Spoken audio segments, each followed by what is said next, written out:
Hello. I just wanted to make a quick video and talk about my experience with our wedding videographer company and red flags I wish I had seen, but I guess I was just too blind by the good deal. And most people only plan one wedding, so they really don't have experience. From the beginning, it looked pretty legit. You found the company on The Knot. They had awards from The Knot and thousands of good reviews. You could see their previous work on YouTube. So we really liked it. If we only knew what was ahead. Red flag number 1, national photography and videography companies. So our company was Petit Films, and so if you look at The Knot, like videography in Dallas, Texas, like it will come up no matter what city you're in. So essentially it's a bunch of guys at the top, and then they find independent like contractors in your area. They reach out to up and coming like not amateur, but like those who do not have their own small business, who probably should. Our videographer is starting on his own business, and that's great for him. It's what he deserves. So if you're looking at a national company that's all over the United States, they don't know your videographers. Like they might have seen their work and stuff, but they might not have worked with them before. They don't know with 100% certainty someone's going to show up to your wedding, which is kind of crazy if you think about it. I don't think they were hiring willy-nilly amateurs, you know, I'm grateful for that, but definitely still look for a local company.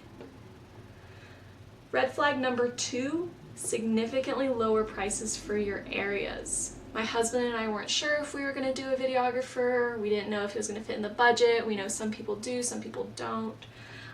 So when we saw Petit Four, we thought, okay, yeah, we can totally afford a videographer. But when you think about like the cost of labor for shooting, editing, that very high quality camera that you need to get like very good shots, it's going to be expensive, especially in a higher cost of living area. The only time it will be quite affordable would be just someone setting up a tripod and just recording your wedding. So just be wary. If it seems too good to be true, like it's a really good deal, you know, ask some more questions. Be scrupulous with your vendors. That's what I want you guys to know. Red flag number 3, and I'm usually good with resisting this, but I think wedding planning had me some kind of way and stressed out, but it's high pressure sales tactics. We filled out the send me more info form, you know, that's on The Knot or whatever, and within minutes they had a concierge reach out to us and say, okay, this is the offer, $1,500, but you need to commit to it like within the next 24 hours. It was a very quick, like kind of high pressure. It was a very good deal. It made sense to jump on it, but most videography companies are not going to have like flash sales like that. You know, they're going to have their prices. They might have like a little bit of a sale, but it's not going to be a drastic difference like this was. I think we would pay like $1,000 more if we waited. So be concerned about that. It included a lot of stuff. It was an amazing deal.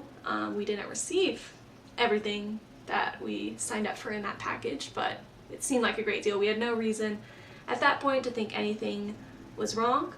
Months go by and everything seemed fine. They had this like questionnaire we had to fill out on the website talking about what music we want played over our videos, what we want the mood to be, what do we want depicted when we're getting ready, all these things. At this time, it's winter 2021, going into spring 2022. So I now know there are other couples at this time who did not receive their video back. But the thing is, under Petit Four's contract, if you write an online review before all services are rendered, they will void that contract.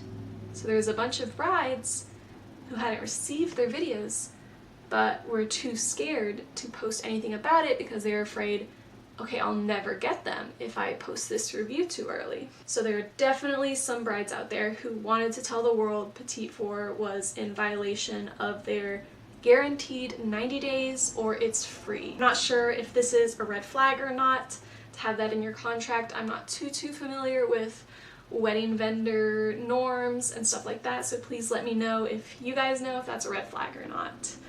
Red flag number 4 was not getting to talk to your videographer directly or only shortly before your date. We were very privileged to get our videographer's number before the wedding, and that will come into play later, but only some couples had only a Zoom with their videographer. They didn't get their phone number, they just had that Zoom call and then their wedding day, and that's all the contact they would have. In this Zoom meeting, a concierge was present to go over all the business stuff and preferences, but ideally, you really wouldn't need that concierge in the Zoom. With a videography company, you should probably be talking directly to your videographer. You should be talking to maybe one person at the company who works with customer service. We were kind of getting bounced back and forth. We would hear from many different people, which may have just been random names, now that I'm realizing they weren't as truthful and straightforward as we thought they were. Yeah. So our wedding day comes, our videographer was great. I just want to reiterate that this is not about the specific photographers that and videographers that worked for Petit Four. They can be totally great. Our videographer was amazing. This is more so bashing the national company. No drone coverage, that wasn't really a huge deal to us, even though like it was in our contract, excluding bad weather. It was a beautiful day though, but you know, we really didn't think about it. A few weeks pass, and of course your parents are excited to see the video, and my husband and I kind of shrug it off because, you know, at this point we have no reason to think, you know, they're scamming us, we're not going to get our video. Red flag number 5, they're in the news. In September, which was past our 90 days, I know we were supposed to have received something, anything. So I googled Petit Four Films. I see an article saying that they declared bankruptcy, and I kind of lose it. At this point, we don't think we're going to get any of these memories back. We won't have any video from our mass, from our reception, and we were just pretty heartbroken. I'm embarrassed of how upset I was, considering many couples don't even use a videographer, but I definitely allowed the Lord into that hurt and pain I was feeling, and I gradually was brought into more peace and was letting go of that. We reached out to our videographer because, praise God, we had his number, and he had our raw film. We were so grateful. He had not been paid by Petit Four, which really got me mad because he worked very hard. He had professional grade cameras, and he was totally like screwed over by them. We agreed on a price, and he sent us the raw film. I spent around 30 hours compressing and editing all this film. It was not easy because it was professional stuff. Like, it was very, very large files that my little Mac could not handle. I had to compress them down. It's been almost a year, and many couples are still without any film or any refunds from that day. We were one of the lucky ones. Petit Four has since then been dissolved. I know the owner has moved on to other stuff, and he still owes a lot of people a lot of money. But since those are in intervals of like maybe $1,500 to $3,000, people aren't thinking this is worth going to court over necessarily. I know a few people have, and there is a Facebook group if you've been a victim of this company, but I think he's getting away with it. So please take this into consideration when you're looking for a wedding videographer. Know they'll be expensive, okay?